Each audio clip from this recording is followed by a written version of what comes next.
Hello everyone. In this video, we are taking a break from our usual SQL lead code solutions and problems and solutions. So right now, we are going back to some language based things. So here, REST API architectural constraints. So these are one of the things when you are working with the REST API. So you need to know the architectural constraints for REST API. So that's very important. So whenever you are creating a REST API with any language, whether it's a Node, Java, or any languages, you need to know these things. So we can go to the one by one. So these are the architectural constraints. So this this is not the architecture constraint. These are just basic representation. So what is representation is state transfer. So that's a architecture style set of rules for creating web services, whether it's a SOAP, whether it's a it's only for the REST API, so not for SOAP. SOAP is totally a different set of rules for creating web service using like web service includes SOAP and REST. So REST is one, SOAP is another one. So using HTTP protocol for communication. So HTTP protocol we are using for the communication on this REST representation state transfer. So there is a uniform predefined rules server, a uniform predefined rules. So there is some uniform rules that everybody need to follow. So uh, that's the architecture style for this. So server own the resource and the client request the resource. So two parties, server and client. That's coming. The client is the web browser. The server is the application. Maybe it's a C sharp, maybe it's a Node application, maybe it's a Java application. So that's about the rest. And on this slide, we are going to the architecture constraints. So there should be these are the constraints you need to focus on when you are building a REST API. So uniform interface, stateless, cacheable, client server, layered system, code on demand. So these are the things. So I will give a brief idea about this one and we will go to all these slides. So uniform interface. So this actually um, the ability to interact with the server in consistent and predictable ways. So it should be a uniform. If you are creating an API, it should be a uniform, and it should follow all the rules for this REST constraint. So then also it's a stateless. So each call it's independent one. So if I am making one call to get a resource, uh, and I'm making another call to get the same resource, that two are independent. But we can have some state with the authentication mechanism if server agree with that. If server receiving an authentication token and server keeping some caching or some other mechanism, then we can overcome this stateless. But basically, the REST API should follow the stateless. So cacheable, so server side caching and the client side caching, that are the two things coming on this one.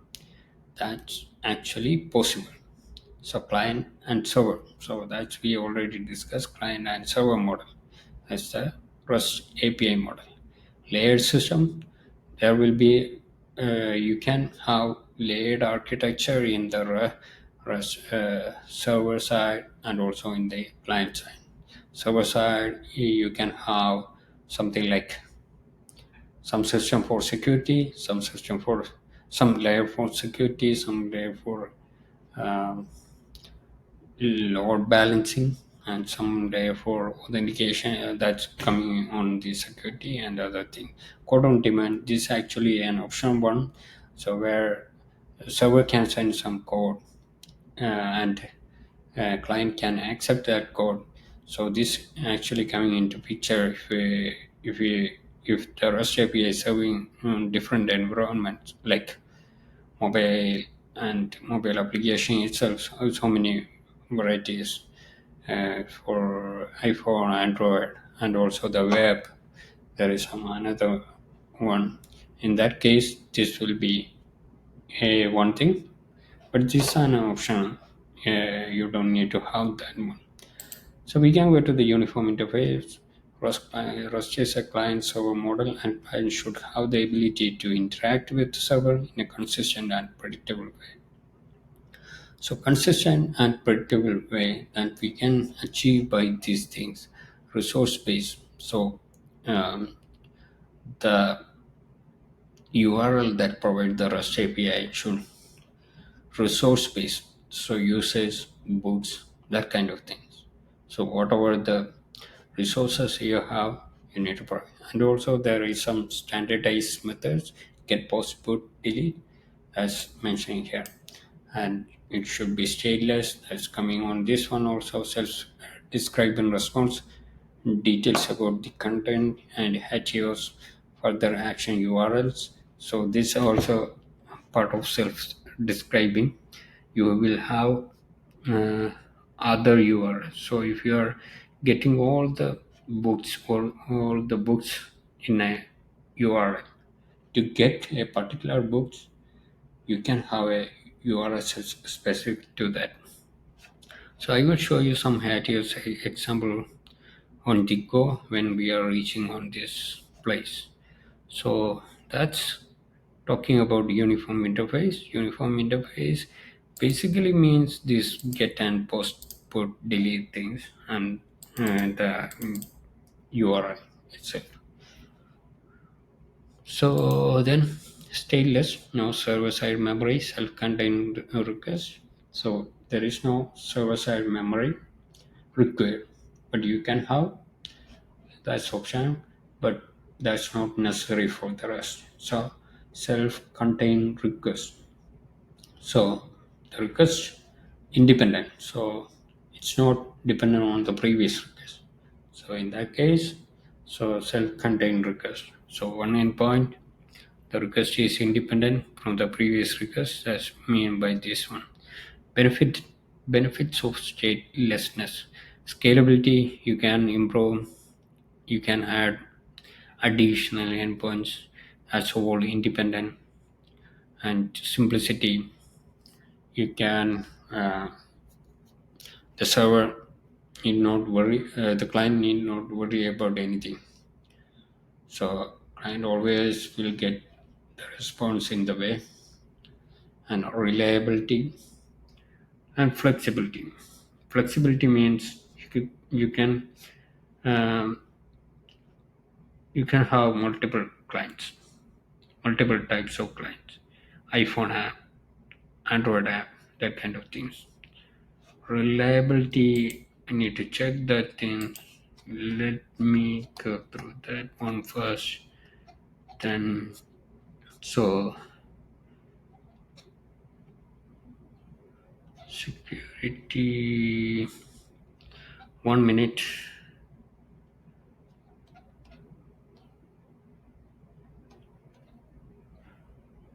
Okay, simplicity is still design simplified server implementation and maintains. There is no need for complex session management mechanism. That's a simplicity. And reliability, failure on the server side will not affect ongoing client session as each request acts independently. So failure on the server side will not affect ongoing client session. So client is started, client is made an request, then server is down. It will not affect the client side. So that's a reliability one.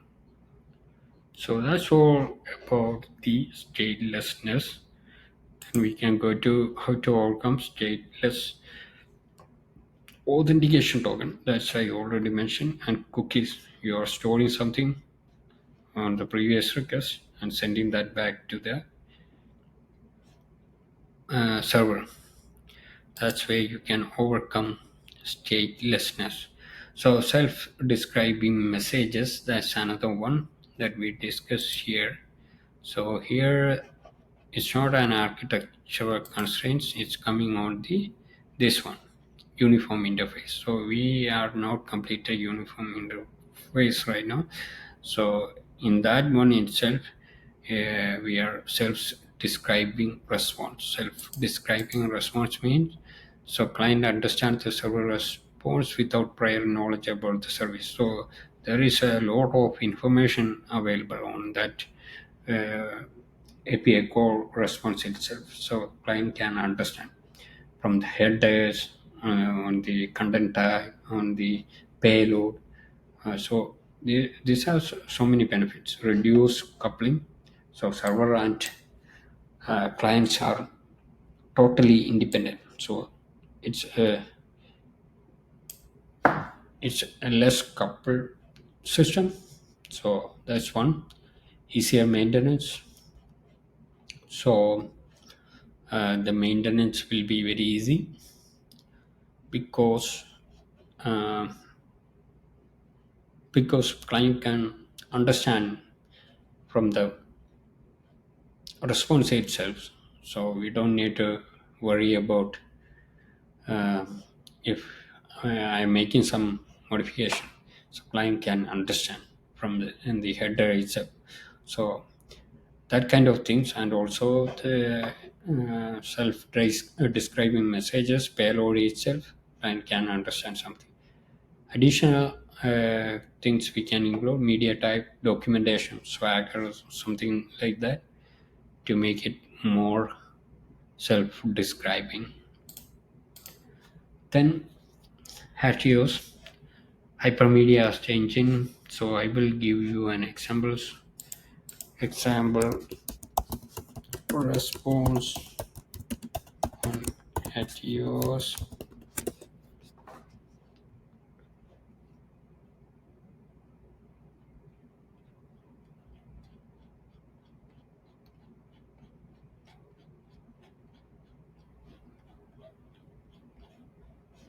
Okay, I didn't get anything. Example HTTP response.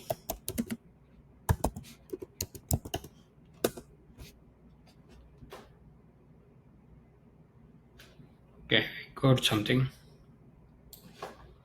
So here it is. So in this one, so we can see this one request. So ID 123. So they will have a self link for that one, users 123, and for the update there will be one link, and delete there will be one link, and the method you need to send to the one, and if there is any other resources related to the user, that also include here. So this will be an example, one for the HATEOAS. So that's all about that thing. So I guess you can understand. So it will be a bunch of links for the other ones. So what are the advantages? Client driven navigation, reduce coupling, flexibility. So reduce coupling that we already discussed. So client and server is not that much dependent. So that's one. Hypermedia links. So content type, status code. These are part of HATEOAS. So content type, Java, JSON, status code also.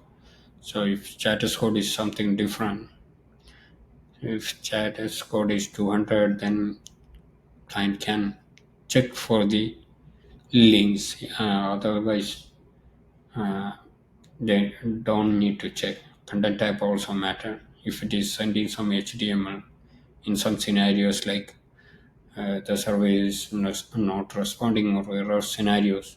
In that case, they don't need to check the hypermedia links. So basically, it makes client to work based on the content type and status code. Benefits: reduce complexity, improve maintainability, discoverability.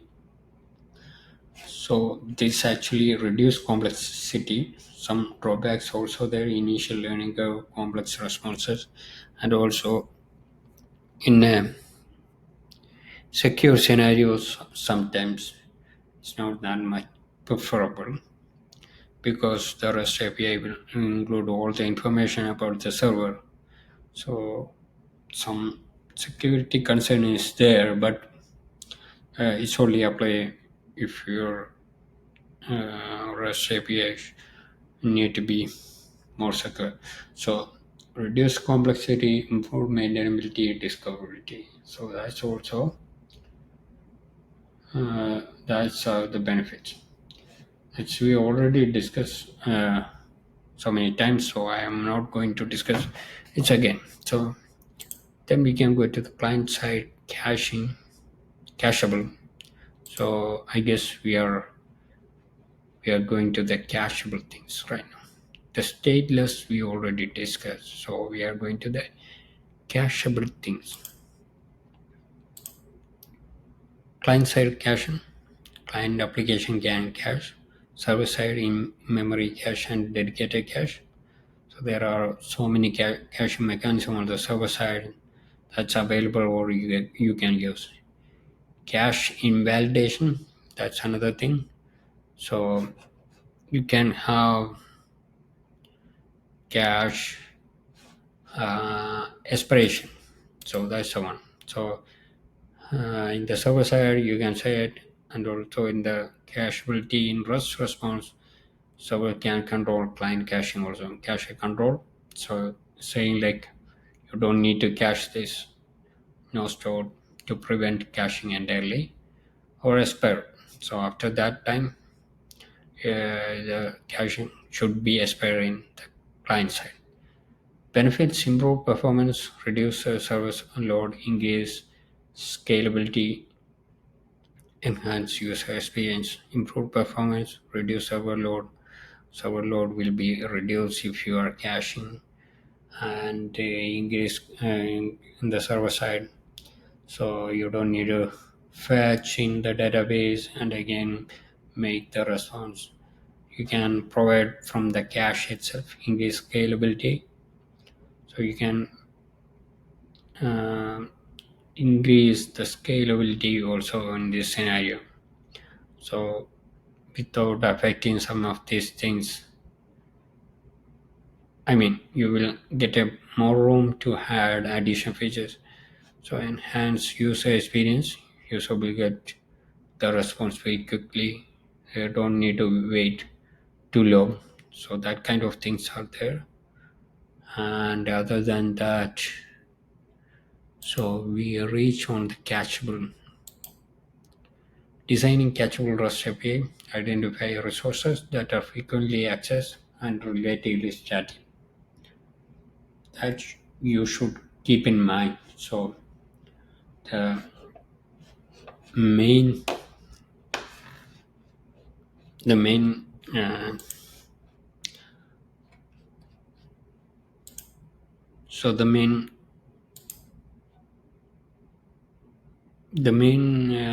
things for the caching is identify the resources that are frequently accessed and relatively static.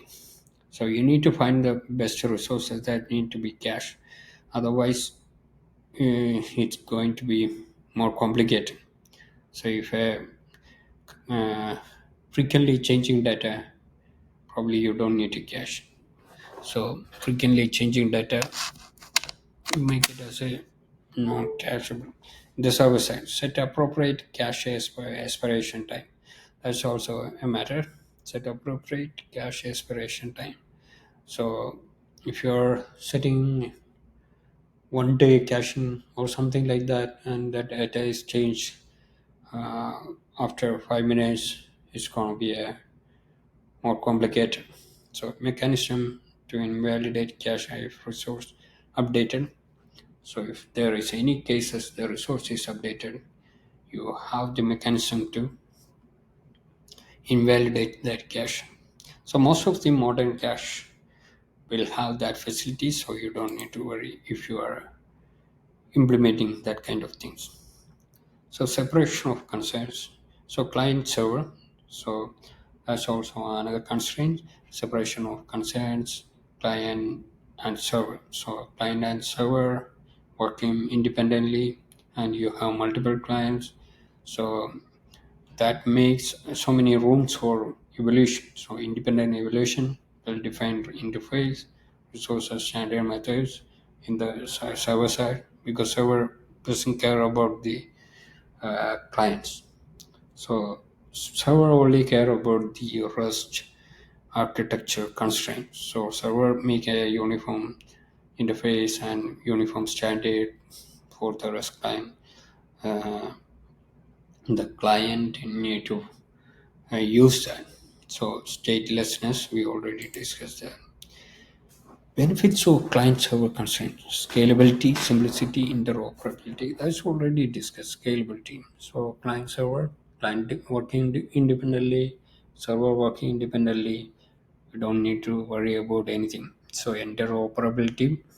So if you are changing one client, so or you are adding additional uh, mobile app, app, iPhone app, and Android app, and you are having a web client. So in that case, everything, these things are very easy to implement. Interoperability. So layered system, that's another one. As API communication can be broken down into distinct layers. Architecture divided into distinct layers, each with a different functionality. So that's already said. So even if it is in the server side itself, you can have multiple layers. Even if it is in a application level, you can have multiple layers. So service layer, database layer, that kind of things on the application layer, intermediate services between client and server also part of this. So caching, security, load balancing, security, authentication, transparency. Load balancing is another one. Transparency, client not need to aware of these things. If you are making a layer or non-layer, client will know. Can not need to know. So another one, code on demand, that also I give a brief introduction in the beginning. Service provide a code that client can execute. So encryption. So this happen in so many cases in encryption scenario. So the client. Yeah, I am remembering such a scenario. So if you are a scenario like you need to provide a PDF, the generator PDF. Server is generating the PDF and sending into the server, the client. In that case, they encrypted that the client will receive. Not because in that case the encryption is a necessary thing, because otherwise there will be a security issue. So custom rendering. So if you are in multiple apps, iPhone app, Android app, and also some web clients. So in that case, custom rendering based on each. That's also possible with this. So that's all about this architecture constraint. So you only remember. Okay, I just stopped somewhere around here. So these are the things that I went through: client server, separation of concerns between client and server, independent evaluation, well-defined interface, stateless. Benefits of scalability, simplicity, interoperability. We go down to distinct layers: caching, security, load balancing, and transparency. So caching, security, load balancing, and transparency. And this one, encryption. Server provide a code that client can execute encryption. custom rendering. So I guess on this stage I stop. So that's fine. Okay, thank you for watching. Have a nice day.